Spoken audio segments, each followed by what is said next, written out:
Il est 8h33 sur RMC et BFM TV. Bonjour Thierry Breton. Bonjour. Merci d'être venu dans ce studio pour répondre à mes questions. Vous êtes le commissaire européen au marché intérieur. On va parler de la fin de la voiture à moteur thermique, des ZFE, parce que tout ça c'est l'Europe. Et finalement, c'est pas fait. La voiture essence ou diesel a peut-être encore de l'avenir. Et puis les ZFE, les zones à faible émission dans les centres-villes, ce sera peut-être pas imposé. On va y revenir, mais d'abord la réforme des retraites. Semaine de tractation politique. Et si cette réforme était dictée par Bruxelles et sa fameuse règle du déficit de 3% du PIB. C'est ce que dit l'économiste Michaël Zemmour, pardon, je confondais le prénom évidemment, Michaël Zemmour qui était mon invité la semaine dernière, écoutez. Il choisit de faire une réforme maintenant qui fait des économies pour des questions de finances publiques. En fait, le gouvernement a un objectif de réduction de son déficit à 3% en 2027 et il s'est lui-même créé une difficulté en baissant les impôts sur les entreprises, la baisse des impôts de production, et en baissant les impôts notamment sur les ménages aisés, la taxe d'habitation. Donc il se crée un déficit alors même qu'il doit le réduire. On est aujourd'hui à environ 5%. Et pour réduire ce déficit, il a fait un choix, celui de réduire les dépenses publiques vite. Et pour réduire les dépenses publiques, il a choisi les retraites. Michaël Zemmour, bien sûr. Tout ça, c'est pour donc montrer patte blanche à Bruxelles, à vous? D'abord, merci de me poser la question, Apolline de Malherbe, parce que ça me permet de le dire une bonne fois pour toutes. Non, ça n'est absolument pas une demande de Bruxelles. Je dis du reste à monsieur Zemmour. C'est une proposition qui a été faite par le président de la République. Je crois, évidemment, comprendre, mais encore une fois, je n'interviens pas dans les débats des États membres, évidemment. Vous le comprenez. Mais quand tu regardes ce qui se passe sur l'ensemble des pays européens, c'est vrai que face à l'allongement de la durée de vie, tous les pays, je dis bien tous les pays, allongent la durée de vie du travail. Alors évidemment, il faut le faire en respectant les situations individuelles, la pénibilité.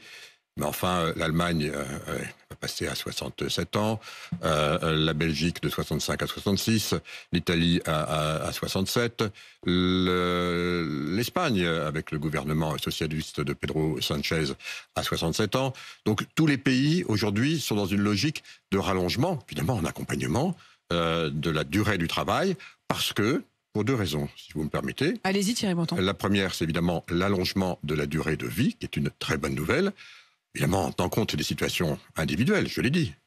Et puis la deuxième, c'est parce que lorsque tous les pays vont dans ce sens, lorsqu'on travaille 1 ou 2 ans de plus, évidemment, son employeur continue à payer des charges sociales. Donc on contribue, je dirais, à faire en sorte que le système global, pas uniquement celui des retraites, soit plus à l'équilibre. Donc au fond, cet allongement de la durée du travail va évidemment avec non seulement une évolution de l'allongement de la durée de vie, c'est ce qu'on constate dans l'ensemble des pays européens, mais aussi sur le fait que ça augmente, je dirais, la capacité à créer de la richesse pour nous tous et de...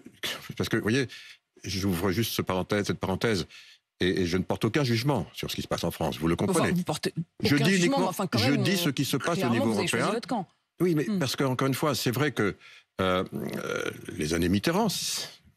La retraite à 60 ans, c'était un totem. La retraite à 60 ans, c'était un totem.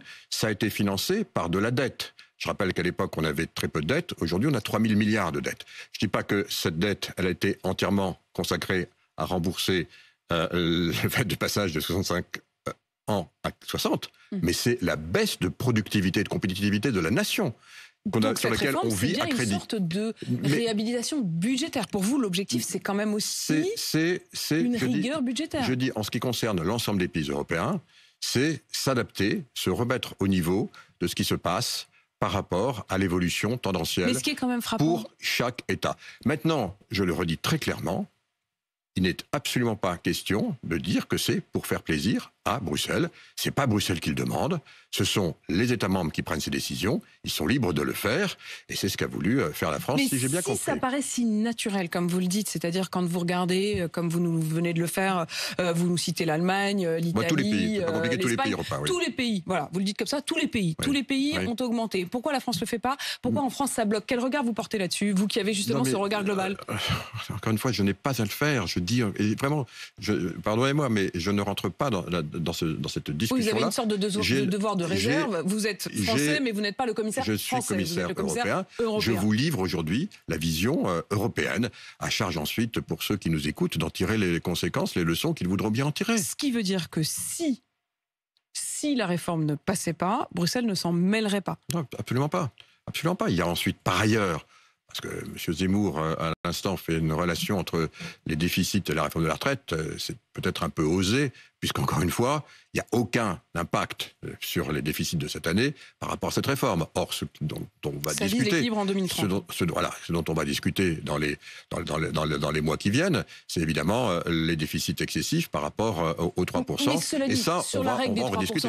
la règle des 3%, ensuite, à chaque État de s'organiser pour obtenir ces 3%. Cette règle, c'est bien qu'on ne doit pas avoir un déficit plus grand que 3% du PIB. On est bien d'accord là-dessus.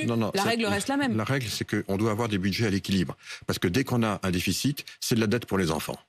Donc la règle, c'est qu'on doit avoir tous un budget à l'équilibre. Alors on autorise, dans des cas exceptionnels, d'aller jusqu'à 3%.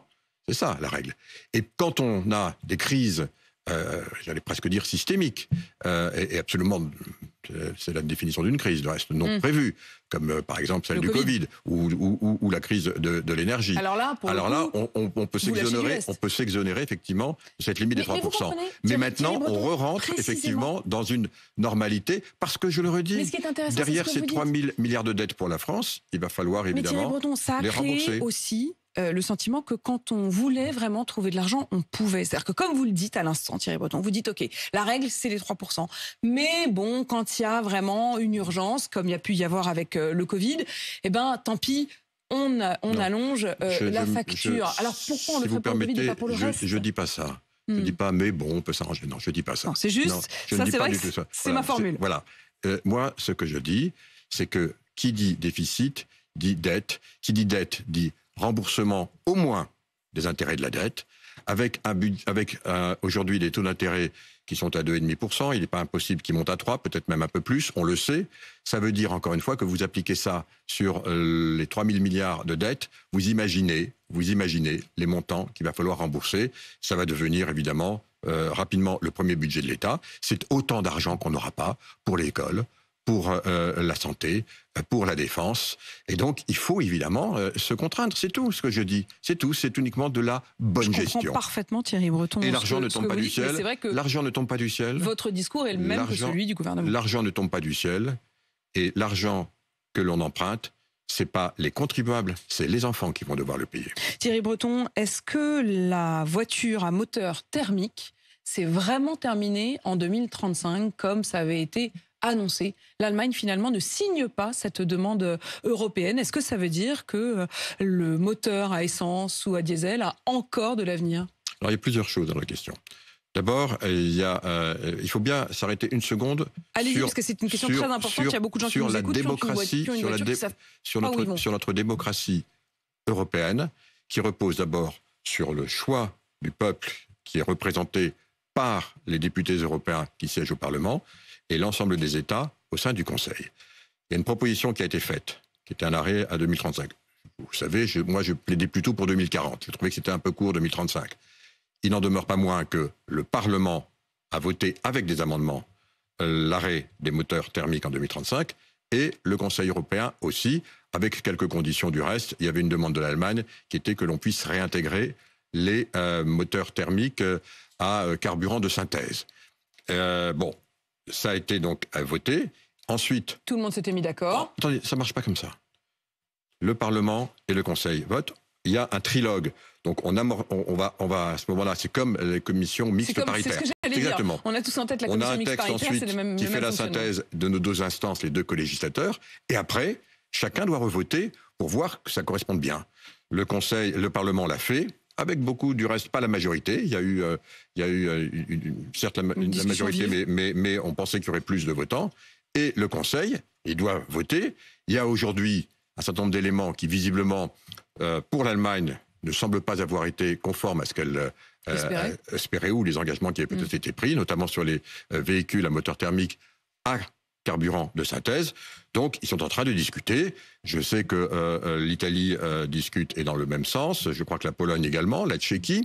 Ils vont donc se réunir aujourd'hui, du reste, à Strasbourg, pour en discuter. La réunion a lieu aujourd'hui même. Il faut respecter notre démocratie. Maintenant, en ce qui me concerne, moi, commissaire au marché intérieur et donc responsable de l'industrie, et en particulier automobile. De l'industrie automobile. Il y a quand même 14 millions d'employés qui travaillent, de femmes et d'hommes qui travaillent dans cette industrie. Et qui ne savent plus, qui n'ont plus d'horizon. Mais c'est pas qu'ils n'ont plus d'horizon. On est en train de finir la démocratie. Aujourd'hui, aucune décision n'a encore été prise. Je le dis aux constructeurs.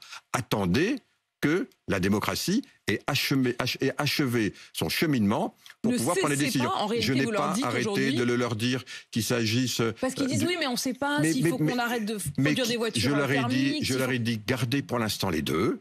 Tant que la décision n'est pas finalisée, elle va l'être dans les semaines qui viennent, mais laissez le processus parlementaire aller à son terme, parce que nous sommes dans une démocratie, et n'anticipez pas ce que la démocratie va faire. Je le leur ai dit à tous. Ils pleurent, il faut le dire, depuis 2 jours, en disant, mais attention, nous, on s'était préparés, notamment les constructeurs français. Mais ils ne peuvent pas dire que je ne leur ai pas dit à chacun d'entre eux, gardez pour l'instant les deux, parce que il faut aller à l'issue du processus, et j'ajoute un deuxième élément qui est important au débat, que je ne cesse de dire également.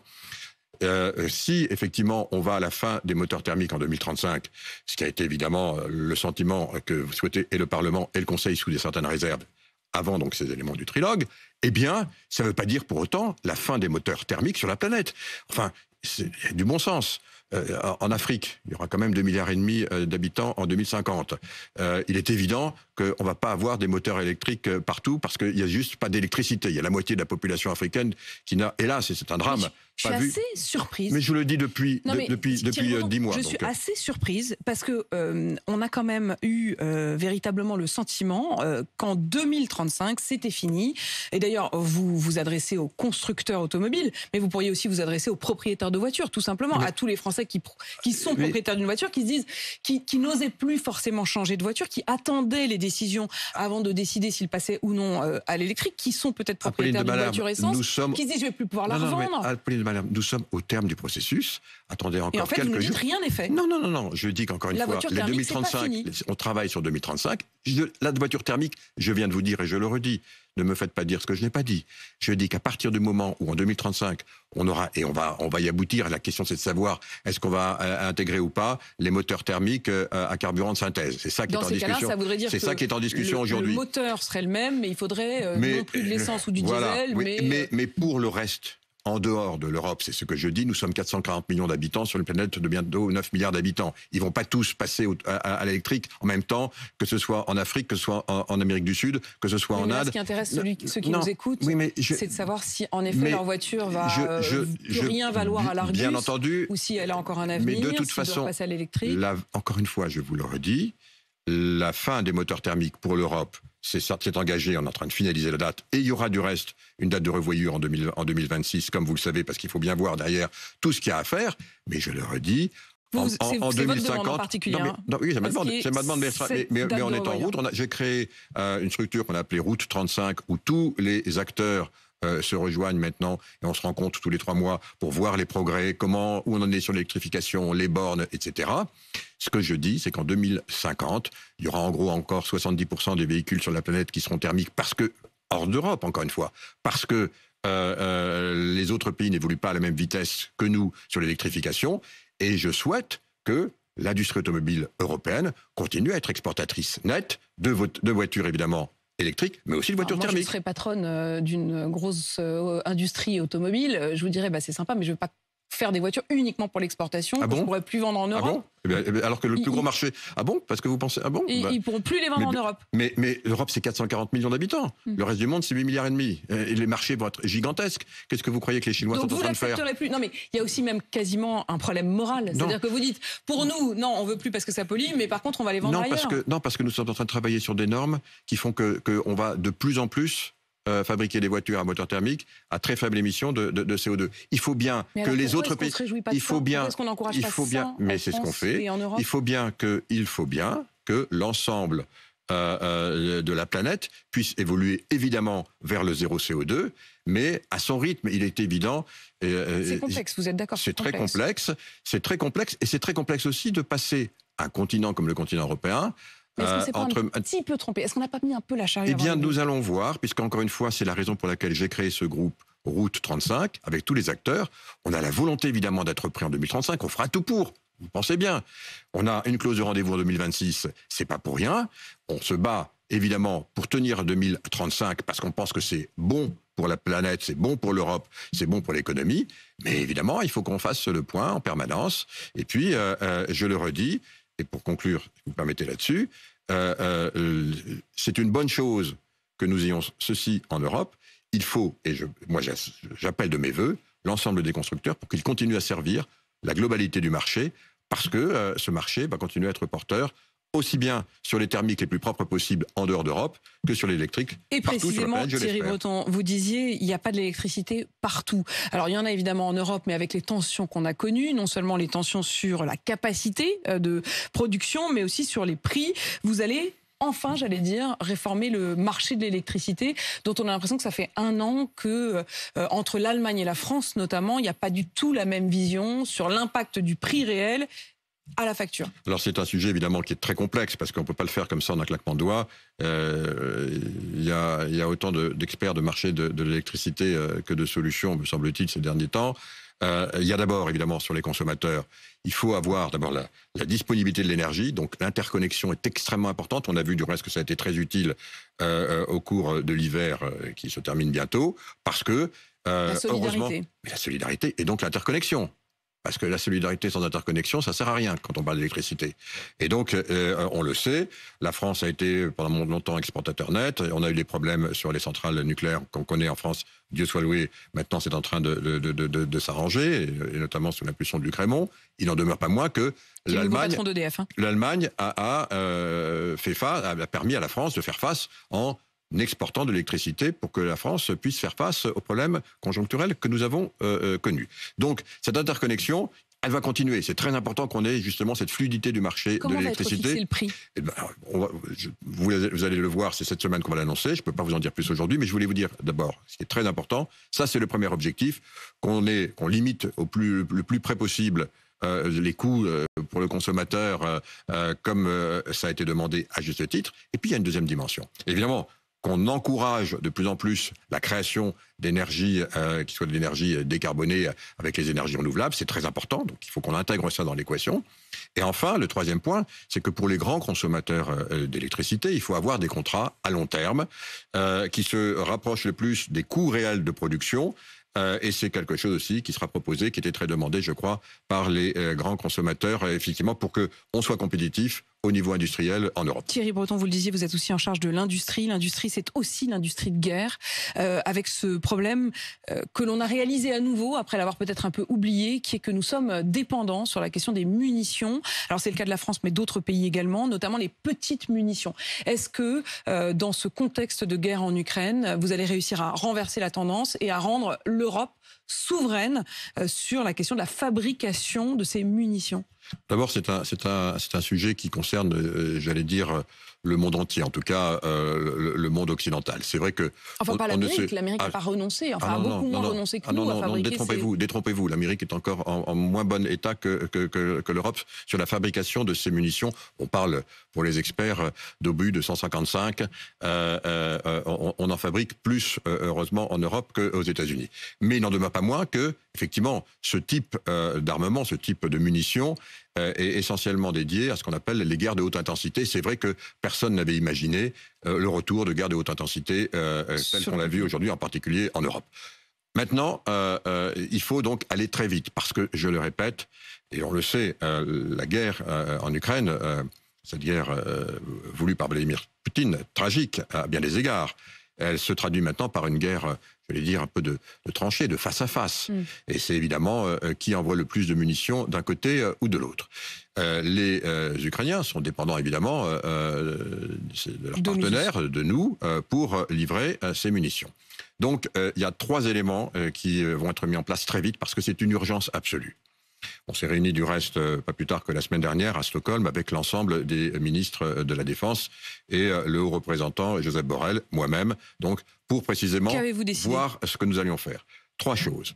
La première, c'est d'abord de pouvoir mettre tout de suite 1 milliard d'euros sur la table pour permettre à tous les États membres et à tous les États qui le souhaitent, donc, de vider un peu leur stock. On a des stocks encore. On en a, évidemment. Chacun a encore ce type de munitions, mais qui puissent évidemment les donner. Et donc là, 1 milliard d'euros, ça fait en gros un peu la moitié, ça fait l'équivalent de 2 milliards, puisque les États vont pouvoir... Et ensuite, la question, c'est de les renouveler. Alors, parfaitement. C'est évidemment... Alors, avant de les renouveler, qui est un sujet essentiel, vous avez raison, parce qu'évidemment, ils vont le faire que si ils savent qu'on va pouvoir le renouveler le plus vite possible.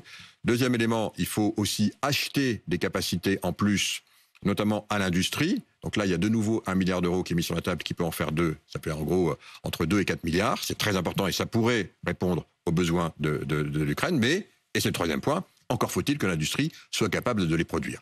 Et là, donc, on a 15 entreprises, en fait, en gros, en Europe, dans 11 pays, qui produisent ces munitions spécifiques de 155, voire de 152. Il y en a 352, c'est pour des armes issues de l'ancien bloc soviétique. Donc, on